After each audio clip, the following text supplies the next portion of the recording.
The one thing that unlocked more value for me and for all my clients is when I finally realized that marketing is no longer linear.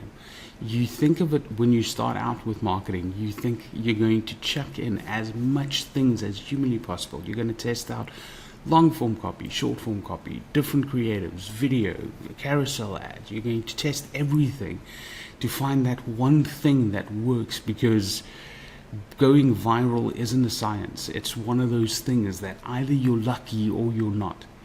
And that was my thinking for the longest time, until I realized that you can manufacture your results as long as you start out with the right strategy. And the right strategy is that it comes down to your testing methodology.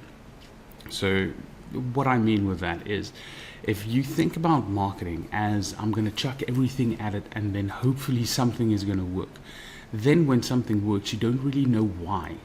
So what you want to do is you want to think about it as a scientist. It takes all the fun out of marketing, but it introduces consistent results and a predictive model that you know what to expect. So maybe that ties in a little bit more fun, because there's no longer that gut-wrenching hole in your stomach to think, is this actually going to work? Is it not going to work? Like, what's going to happen? Because you kind of know what's going to happen. And how you do this is to adopt the scientific method of testing.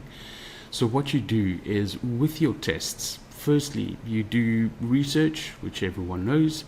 Then you create an hypothesis from that to say, from my research, I can see X, Y, and Z. According to me, this type of thing would work because it speaks to that type of audience. This is the reasoning behind it.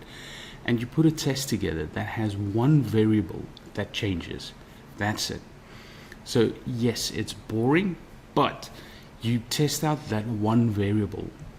And once you get an answer for what variable has the best results, because then when you do your end, so you run your test, you say that for me to test this, if I unlock this in my business, it would be worth X.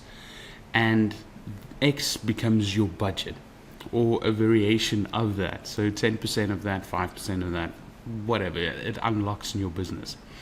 Then once you get to the end, you can either say that it proved it or it disproved it.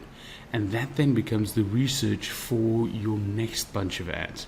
So now you can say, now that we've unlocked this angle, or let's say you're testing angles, you can say, now that you've unlocked this angle, how can you explore it? How can you best sell that angle in your next test?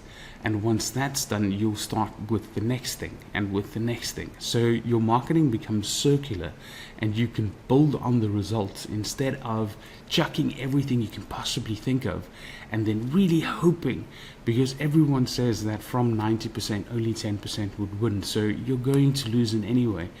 Why not lose smartly? It's a word, right? Why not lose smart? And think of every loss as a way of winning, because you're learning. You're not just getting the 10% that wins and the 10% that gets you results. You're also getting 90% more research into the next project, which is going to get you consistently winning more than 10% of the time.